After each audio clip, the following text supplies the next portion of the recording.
দর্শক, অবিশ্বাস্য চমক, 3 বিদেশি তারকাকে দলে ভিড়ালো সিলেট টাইটান্স।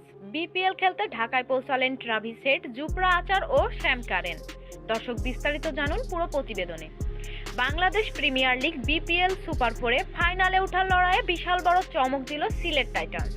একসঙ্গে 3 জন বিদেশি তারকা ক্রিকেটারকে দলে টেনে আলোচনায় উঠে এসেছে ফ্র্যাঞ্চাইজিটি। আজ ঢাকায় পৌঁছেছেন ইংল্যান্ডের অভিজ্ঞ বোলার জুফরা আচার এবং অস্ট্রেলিয়ার ব্যাটিং দানব ট্রাভিস হেড এবং অস্ট্রেলিয়ার তরুণ তারকা বোলার স্যাম কারেন। ঢাকার হযরত শাহজালাল আন্তর্জাতিক বিমানবন্দরে পৌঁছানোর পরপরই সামাজিক যোগাযোগ মাধ্যমে ছড়িয়ে পড়েছে তাদের আগমনের ছবি। সবুজ জার্সিতে সিলেট টাইটান্সের লোগো বুকে নিয়ে আত্মবিশ্বাসী ভঙ্গিতে দেখা যায় এই 3 বিদেশি ক্রিকেটারকে।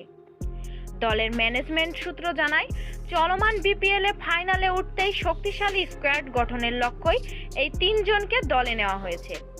ব্যাটিং গভীরতা বাড়াতে ট্রাভিস হেড এবং অভিজ্ঞ বোলার জুফরা আচার এবং আগ্রাসী পারফরম্যান্সে স্যামকে দলের সঙ্গে যুক্ত করেছেন। সব মিলিয়ে সিলেট টাইটান্স এবার শিরোপার দৌড়ে বেশ আত্মবিশ্বাসী। এদিকে ভক্তদের মধ্যেও তৈরি হয়েছে বাড়তি উত্তেজনা।